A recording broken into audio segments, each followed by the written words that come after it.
وہ کون سی چیز ہے جسے خدا نے پیدا نہیں کیا؟ ایک کافر بادشاہ نے چند سوالات لکھ کر مسلمانوں کو شرمندہ کرنے کے لیے خط مدینہ بھیجا۔ یہ خط جب حضرت علی کی بارگاہ میں پہنچا تو آپ بھی حیران رہ گئے، کیونکہ اس میں عجیب سوال تھا، جیسا کہ وہ کون سی چیز ہے جو خدا کے علم میں بھی نہیں۔ حضرت علی نے فرمایا، بسم اللہ الرحمن الرحیم۔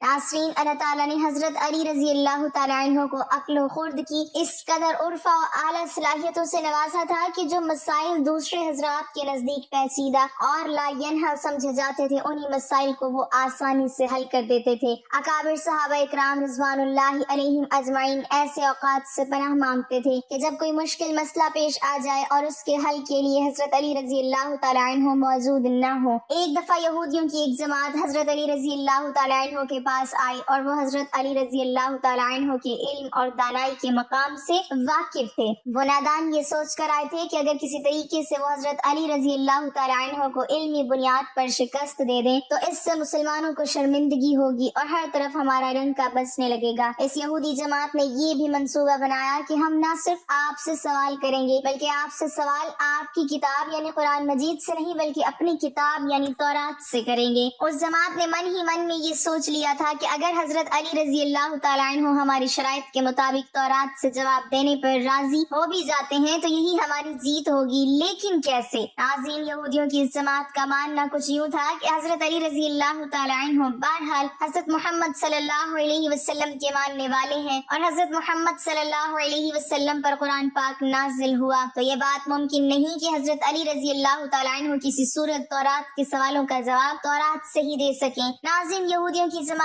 کا سربراہ جس کا نام راسل جالود تھا، اس کی زیر قیادت یہ جماعت حضرت علی رضی اللہ تعالیٰ عنہ کے پاس آئی تھی۔ راسل جالود بولا، اے علی، ہم لوگوں نے آپ کے علم کا بہت چرچا سنا ہے۔ حضرت علی کرم اللہ وجہ الکریم مسکرا کر بولے، تو کیا اس بات کی تصدیق کرنے آئے ہو؟ راسل جالود بولا، ہم آپ سے چند سوالات کریں گے، آپ کو ان سوالوں کا جواب ہماری کتاب تورات سے دینا ہوگا، اور اگر آپ نے سب کے سامنے ہمارے سوالوں کے جواب دے دیے تو ہم آپ کو باب العلم مان لیں گے۔ حضرت علی کرم اللہ وجہ الکریم نے مسکرا کے جواب دیا، میں فی الحال اس بات سے بالکل غافل ہوں کہ تم لوگ کیا سوالات کرو گے اور تم کیا سوچ کے آئے ہو۔ اگر میں تمہارے سوالوں کے جواب دینے میں کامیاب ہو گیا تو کیا تم لوگ دین اسلام قبول کرو گے؟ یہودی اس بات پر آمادہ ہو گئے کہ اگر ان کے تمام سوالوں کے جواب انہیں تورات سے مل گئے تو وہ یہودی مذہب چھوڑ کر اسلام قبول کر لیں گے، اور یہ اس بات کی دلیل ہوگی کہ جن سے آپ نے علم سیکھا ہے وہ یقیناً اللہ کی طرف سے بھیجے گئے سچے نبی ہیں۔ ناظرین، اب تمام معاملات طے پا چکے تھے اور پورا مجمع خاموش ہو کر بیٹھ چکا تھا۔ سوالوں کا سلسلہ شروع ہوا۔ یہودی عالم راسل جالوت نے مجمع کی جانب دیکھا اور علم کے تکبر سے بھرپور لہجے میں سوال کیا، اے علی، یہ بتائیے کہ وہ کون سی چیز ہے جو خدا کے لیے نہیں ہے؟ یہودی یہ جانتے تھے کہ مسلمانوں کی کتاب میں درج ہے کہ ہر چیز اللہ کے لیے ہے اور اس بات کا جواب حضرت علی کے لیے دینا ناممکن ہوگا۔ مجمع میں بیٹھے تمام افراد سوچ میں ڈوب گئے کہ کائنات میں کوئی ایسی چیز بھی ہے جو اللہ کے لیے نہ ہو۔ تب حضرت علی رضی اللہ تعالیٰ عنہ نے بغیر کسی توقف کے فرمایا کہ تم جاننا چاہتے ہو کہ وہ کون سی چیز ہے جو اللہ کے لیے نہیں ہے، تو اس کا جواب شرک ہے۔ اللہ ہر قسم کے شرک سے پاک ہے۔ تمام مجمع جو بیٹھا سن رہا تھا بے ساختہ واہ واہ کہہ اٹھا۔ ناظرین، اب راسل جالوت نے دوسرا سوال کیا، اے علی، یہ بتائیے کہ وہ کون سی جگہ ہے جہاں اللہ موجود نہیں ہے؟ حضرت علی نے اس کو فوراً جواب دیا کہ اللہ تعالیٰ ہر جگہ موجود ہے۔ اس پر راسل جالوت بولا، اس سوال کا جواب آپ ہمیں ہماری کتاب سے دیں۔ حضرت علی رضی اللہ تعالیٰ عنہ نے فرمایا کہ کیا تمہاری کتاب میں یہ نہیں لکھا ہے کہ حضرت موسیٰ علیہ السلام کے پاس ایک فرشتہ آیا اور حضرت موسیٰ علیہ السلام نے اس سے پوچھا کہ تم کہاں سے آئے ہو، تو اس نے جواب دیا کہ میں 7ویں آسمان سے آپ کے پاس حاضر ہوا ہوں۔ اتنے میں حضرت موسیٰ علیہ السلام کے پاس دوسرا فرشتہ آیا۔ حضرت موسیٰ علیہ السلام نے اس سے پوچھا کہ تم کہاں سے آئے ہو، اس نے جواب دیا میں زمین کے 7ویں طبق سے آپ کے پاس حاضر ہوا ہوں۔ حضرت موسیٰ علیہ السلام نے پہلے فرشتے سے پوچھا 7ویں آسمان میں تمہارے قریب کون تھا؟ فرشتے نے جواب دیا میرے قریب میرا رب تھا۔ حضرت موسیٰ علیہ السلام نے زمین سے آنے والے دوسرے فرشتے سے پوچھا تمہارے قریب کون تھا؟ اس نے جواب دیا میرے قریب میرا رب تھا۔ تو اس سے یہ معلوم ہوا کہ بلندیوں کی انتہا ہو یا گہرائیوں کی انتہا اللہ رب العزت ہر جگہ موجود ہے۔ ناظرین، راسل جالوت اب تھوڑا گھبرا گیا تھا، یہ دیکھ کر کہ حضرت علی رضی اللہ تعالیٰ عنہ نے اس کے سوالوں کے جواب اس کی کتاب سے ہی دے دیے تھے۔ اب اس نے حضرت علی رضی اللہ تعالیٰ عنہ سے تیسرا سوال پوچھا، اے علی، یہ بتائیے کہ وہ کون سی چیز ہے جو خدا کی قریب نہیں ہے؟ حضرت علی رضی اللہ تعالیٰ عنہ نے فرمایا کہ ظلم ایک ایسی چیز ہے جو میرے رب کے قریب نہیں ہے۔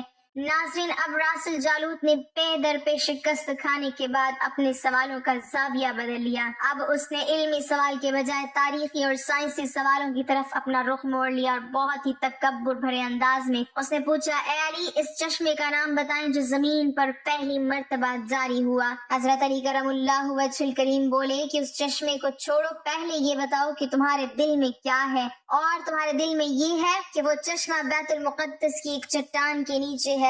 راسل جالوت کے منہ سے بھی سختہ ہاں نکلا تو حضرت علی بولے کہ آج اپنی اصلاح کر لو، کیونکہ زمین پر بہنے والا پہلا چشمہ وہ نہیں جسے تم لوگ سمجھتے ہو، بلکہ زمین پر بہنے والا پہلا چشمہ وہ ہے جس سے حضرت خضر علیہ السلام نے پانی پیا، اور یہی وہ چشمہ ہے جس سے آب حیات جاری ہوا۔ ناظرین، راسل جالوت اب مزید گھبرا گیا تھا۔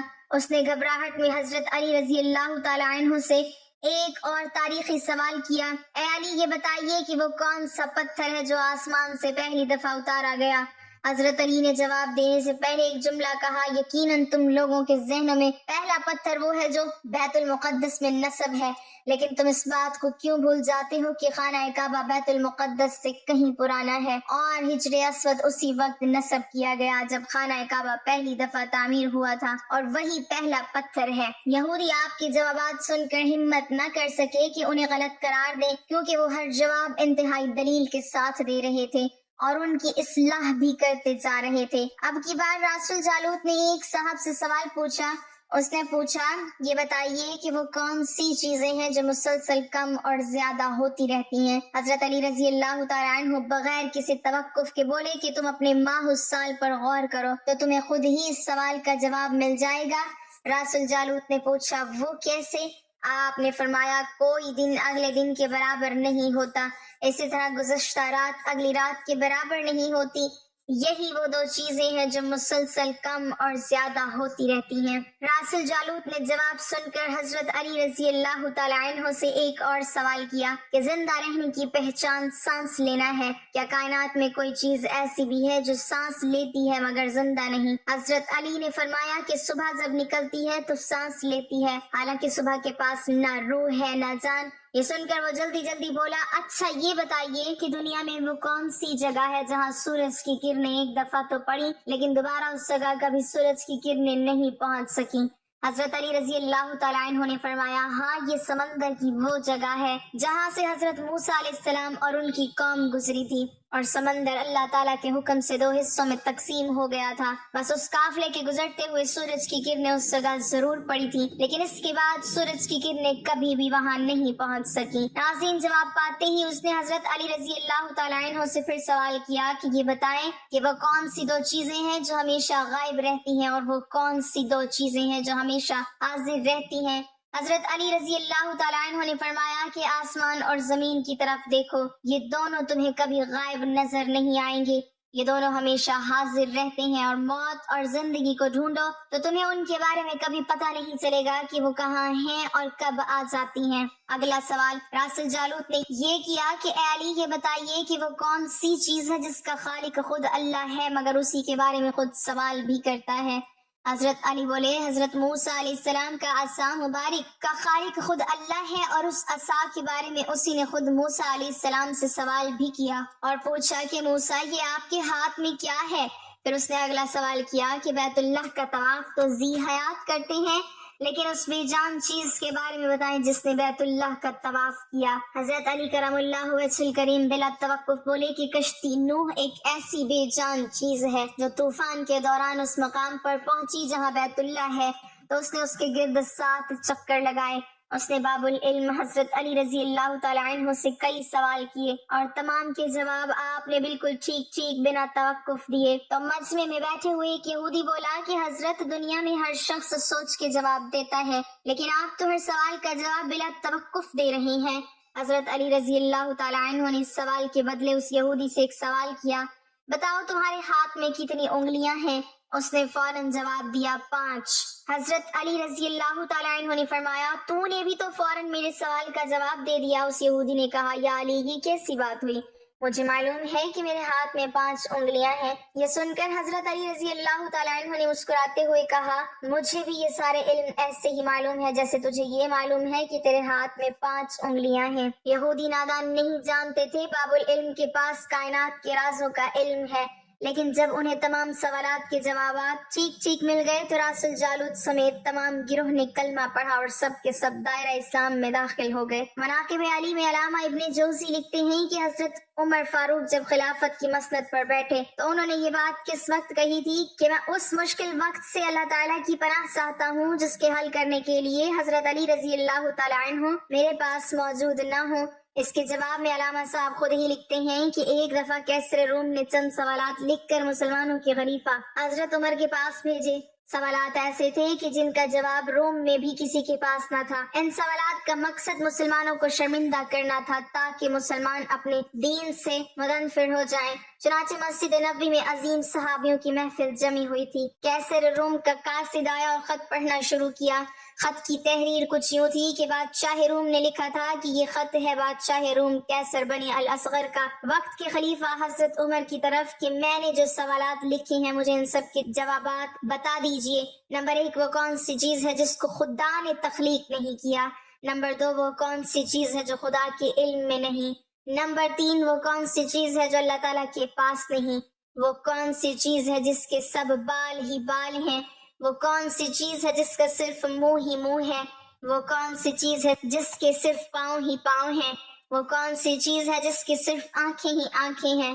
وہ کون سا بندہ ہے جس کا خاندان نہیں؟ وہ کون سی چیز ہے جو شکم مادر میں نہیں ہے؟ وہ کون سی بے جان چیز ہے جو سانس لے سکتی ہے؟ وہ کون سی بے جان چیز ہے جو سانس نہیں لے سکتی؟ ناقوس کی آواز کا معنی کیا ہے؟ وہ کون سی چیز ہے جس میں ایک مرتبہ پرواز کی؟ وہ کون سی چیز ہے جس پر صرف ایک بار سورج چمکا؟ وہ کون سا درخت ہے جس کے سایہ کو تیز رفتار سوار 100 سال دوڑ کر بھی عبور نہیں کر سکتا؟ وہ کون سا درخت ہے جو دھوپ اور پانی کا محتاج نہیں؟ دنیا میں اس کی مثال کیا ہے؟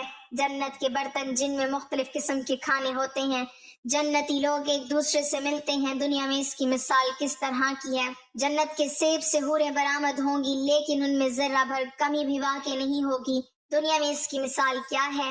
جنت کی چابیاں کیا ہیں؟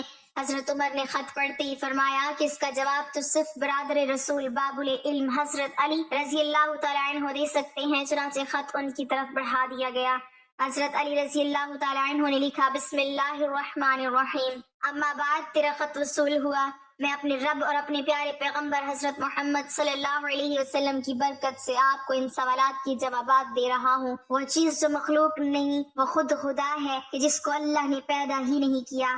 وہ چیز جس کا اللہ تعالیٰ سے کوئی تعلق نہیں وہ یہ بات ہے کہ اللہ تعالیٰ کا فلاں بیٹا ہے، حالانکہ خدا واحد ہے، خدا نہ کسی کی اولاد ہے اور نہ خدا کی کوئی اولاد ہے۔ وہ چیز جو اللہ تعالیٰ کے پاس نہیں وہ ظلم ہے، اللہ تعالیٰ کا فرمان ہے کہ خدا اپنے بندوں پر کبھی ظلم نہیں کرتا۔ وہ چیز جو صرف بال ہی بال ہے وہ ہوا ہے، وہ چیز جس کا صرف منہ ہی منہ ہے وہ آگ ہے، اور وہ چیز جس کی صرف پاؤں ہی پاؤں ہے وہ پانی ہے، وہ چیز جس کی صرف آنکھیں ہی آنکھیں ہیں وہ سورج ہے، وہ شخص جس کا کوئی خاندان نہیں وہ صرف حضرت آدم علیہ السلام ہے، وہ چیز جو شکم مادر میں نہیں رہی 5 یہ ہیں۔ نمبر 1 حضرت آدم علیہ السلام، نمبر 2 حضرت حوا علیہ السلام، نمبر 3 حضرت اسماعیل علیہ السلام کی قربانی کا دمبا، نمبر 4 حضرت موسیٰ علیہ السلام کا عصا، اور نمبر 5 حضرت صالحہ علیہ السلام کی اونٹنی۔ وہ بے جان چیز جو سانس لیتی ہے وہ صبح ہے۔ ناقوس کی آواز کے معنی یہ ہیں، حق ہے، ٹھہرو ٹھہرو، خدا عادل ہے اور وہ سچا ہے۔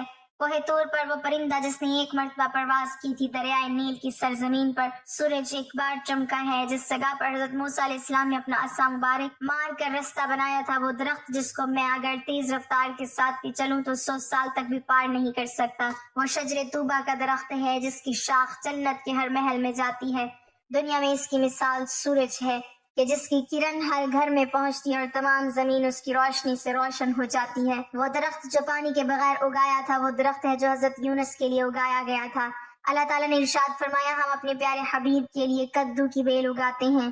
جنت کے برتن میں بے شمار قسم کے انعامات ہوں گے، وہ ایک دوسرے سے الگ الگ ہوں گی۔ ان کی مثال ہم دنیا میں مرغے کے انڈے کی لے سکتے ہیں کہ جس میں سفید اور زرد دونوں پانی شامل ہوتے ہیں لیکن ایک دوسرے سے ملتے نہیں۔ جنت میں جو سیب عطا کیا جائے گا اس سے حور برآمد ہوگی۔ اس کی مثال ایسی ہے جیسا کہ سیب سے کیڑا باہر نکلتا ہے لیکن اس میں کمی واقع نہیں ہوتی۔ وہ چیز جو دنیا میں سب کے لیے برابر ہے، چاہے وہ مومن ہو یا کافر ہو، لیکن آخرت میں وہ صرف اور صرف مومن کو عطا کی جائے گی۔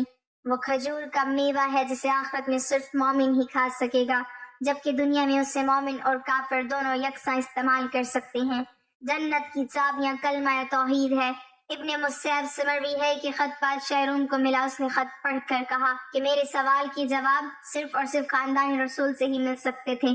پھر دریافت کیا کہ یہ جواب کس اعلیٰ ہستی نے دیے ہیں؟ ایلچی نے جواب دیا کہ ان سوالات کے جوابات مولا علی ابن ابی طالب رضی اللہ تعالیٰ عنہ، جس کو حضرت محمد صلی اللہ علیہ وسلم نے علم کا دروازہ کہا ہے، اس شخصیت نے یہ جواب دیے ہیں۔ یہ خط پڑھنے کے بعد کیسر روم نے حضرت علی رضی اللہ تعالیٰ عنہ کو خط لکھا کہ مجھے آپ کا ارسال کیا ہوا خط مل گیا ہے۔ وہ پڑھ کر مجھے یقین ہو گیا ہے کہ آپ اہل بیت ہیں اور رسالت کا قیمتی خزانہ ہیں۔ آپ ہی حقیقی شجاعت اور علم کے وارث ہیں۔ کیسر روم نے اپنے دوسرے خط میں لکھا کہ میری یہ خواہش ہے کہ آپ مجھے مذہب اور دین کی مزید معلومات بھیجیں۔ میں خاص طور پر روح کی وضاحت چاہتا ہوں جس کا ذکر خدا تعالیٰ نے اپنی کتاب قرآن مجید میں کیا ہے۔ اے نبی، لوگ روح کے بارے میں تجھ سے پوچھتے ہیں، تم انہیں بتا دو کہ روح میرے پروردگار کا امر ہے۔ یہ روح کیا چیز ہے؟ مولا علی رضی اللہ تعالیٰ عنہ نے جواباً خط میں یہ لکھا کہ اما بعد، روح ایک نورانی نقطہ ہے اور ایک غیر مرئی مخلوق ہے جس کو اللہ نے اپنی قدرت کاملہ سے پیدا فرمایا ہے اور اپنے خاص خزانے سے نکال کر اپنی ملکیت میں رکھا ہوا ہے، اور یہی روح ہی اصل میں ہر چیز کا سبب زندگی ہے، اور ہر روح جاندار کے پاس ایک وقت مقررہ تک امانت ہے۔ جب اس کی مدت مکمل ہو جاتی ہے تو خدا اسے واپس اپنے پاس بلا لیتا ہے۔ اللہ پاک ہمیں بہتر عمل کرنے کی توفیق عطا فرمائے اور ہمیں ایمان کی دولت سے مالا مال کرے، آمین۔ ناظرین، کمنٹ باکس میں اللہ تعالیٰ کے 99 ناموں میں سے ایک نام ضرور ٹائپ کریں۔